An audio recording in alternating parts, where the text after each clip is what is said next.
जिस तरह से बिहार एक बहुत महत्वपूर्ण स्विंग स्टेट हो सकता है, वैसे ही बंगाल एक और बहुत महत्वपूर्ण स्विंग स्टेट है। और वहां से अनुपम मिश्र मेरे सहयोगी हमारे साथ जुड़ रहे हैं। अनुपम, प्रधानमंत्री नरेंद्र मोदी का तो आकलन यह है कि इस बार बीजेपी के लिए सबसे अच्छी खबर बंगाल से ही आएगी। आज सीए के सर्टिफिकेट्स भी मिलने शुरू हो गए हैं। बंगाल की जमीनी स्थिति इस समय क्या है? ममता बनर्जी का आज भी उनकी एक पदयात्रा चल रही है। जी बिल्कुल गौरव, सबसे बड़ी बात है कि बीजेपी ने इस बार बंगाल पर बहुत ज्यादा फोकस रखा है और वो इसलिए भी बहुत अहम है कि अगर पिछली बार के हम आंकड़े देखें तो 18 सीटें मिली थी। 42 सीटों वाला बहुत बड़ा स्टेट है पश्चिम बंगाल। ऐसे में जो बीजेपी का लक्ष्य है अब की बार 400 पार, उसमें बंगाल से उनको बहुत ज्यादा सीटें मिलनी बहुत जरूरी है। अगर ऐसा नहीं होता है तो ये लक्ष्य पाना बड़ा मुश्किल काम है। और यही वजह रही कि नरेंद्र मोदी ने लगभग 22 रैलियां और एक रोड शो सिर्फ और सिर्फ पश्चिम बंगाल में किए। संभवतः किसी गैर भाजपा शासित प्रदेश में इतनी ज्यादा रैलियां प्रधानमंत्री ने नहीं की हैं जितनी पश्चिम बंगाल में की हैं। सिर्फ वही नहीं, गृह मंत्री अमित शाह ने लगभग 16 रैलियां की हैं। और वहीं अगर ममता बनर्जी की बात करें तो लगभग 107 रैलियां और रोड शो पदयात्रा मिलाकर कुल 107 रैलियां ममता बनर्जी ने की है। तो दोनों के लिए बेहद अहम है इस बार का पश्चिम बंगाल का चुनाव, क्योंकि 42 सीटों में जिसको ज्यादा सीटें मिलेंगी,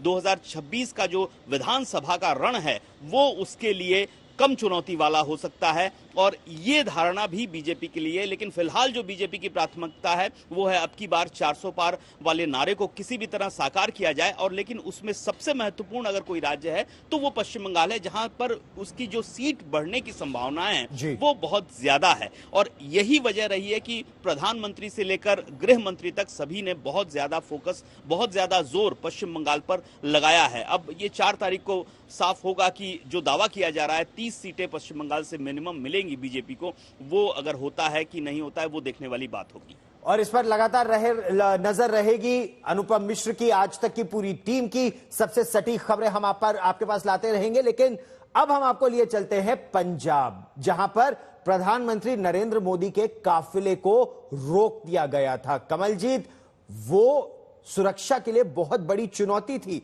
जब प्रधानमंत्री नरेंद्र मोदी के काफिले को रोक दिया गया था वहां पर। क्या बीजेपी का वो रथ पंजाब में एक बार फिर रुक सकता है? बहुत बड़ी चुनौती बीजेपी के लिए। या फिर इस बार जो कहा जा रहा है कि सिख वोट 4 वेज बट रहा है, एक काउंटर पोलराइजेशन हो रहा है, क्या यह केवल चुनावी जमाखर्च, जुबानी जमाखर्च है?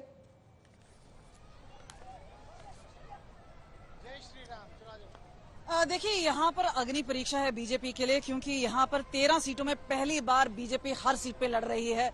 पहली बार इन्होंने गुरदासपुर और होशियारपुर जीती थी, और उसके टाइम शिवनी अकाली दल के साथ अलायंस था। फिरोजपुर वाली बात भी पुरानी बात हो चुकी है। लेकिन इस बार मैदान में जब बीजेपी उतरी है, पूरी तैयारी के साथ उतरी है। उन्होंने कई नेता हैं, चाहे दूसरी पार्टी से लिए हो, हमने देखा है जिस तरह से सुशील कुमार रिंकू हैं या बाकी नेता हैं जो उनकी पार्टी में आए हैं। तो इस वक्त जो कांटे की टक्कर है वो कई जगह पर है। और आखिरी दिन भी हम देखते हैं प्रधानमंत्री नरेंद्र मोदी होशियारपुर में थे, जहां पे इस वक्त हम खड़े हैं। बड़ा माजरा है, मोहाली का इलाका है, आनंदपुर साहिब कॉन्स्टिट्यूएंसी में।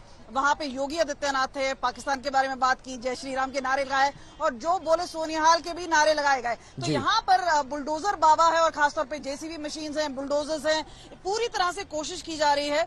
लेकिन यहाँ पर चुनौती अभी भी बीजेपी के लिए बनी हुई है, क्योंकि जाहिर सी बात है वो वोट काउंट कर रहे हैं अर्बन पॉकेट्स में, हिंदू वोटर्स में। लेकिन यहाँ पर यह भी कोशिश है, क्योंकि ऐसे कई बड़े सिख नेता हैं जिनको उन्होंने पार्टी में लिया है, और कोशिश की जा रही है कहीं ना कहीं आउटरीच किया जाए। तो वहां पर जो प्रधानमंत्री नरेंद्र मोदी है, खुद भी उन्होंने कोशिश की है, बड़े गन्स, टॉप गन्स हैं वो मैदान पे उतारे हैं। तो हर तरह से कोशिश जरूर की है।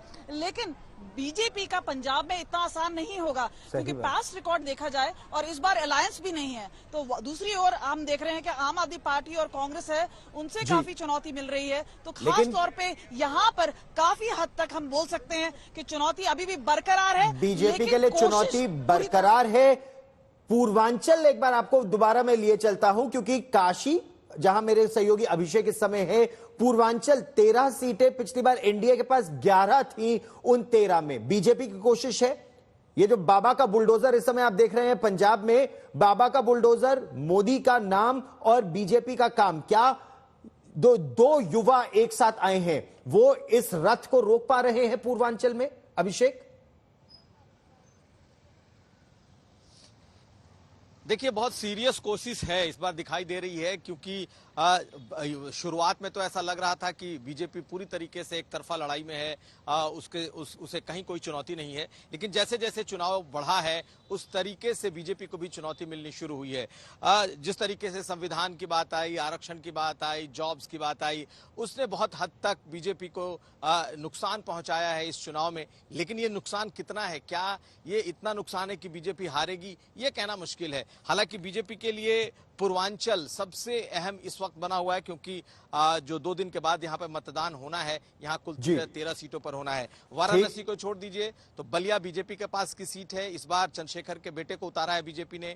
गाजीपुर की सीट है, यहाँ से अफजाल अंसारी एक बार समाजवादी पार्टी से चुनाव मैदान में उतरे हैं। लेकिन एक बड़ी बात यह है कि पिछली बार सपा और बसपा का गठबंधन था और इस बार सपा और बसपा अलग अलग लड़ रहे हैं। और क्या वोटों के बिखराव का फायदा भी बीजेपी को होगा? यही मेरा प्रश्न भी था और इसी पर रहेगी नजर। आप सब मेरे साथ जुड़े, बहुत बहुत धन्यवाद। लेकिन बड़ी तस्वीर क्या उभर कर आ रही है उस पर एक नजर डालेंगे।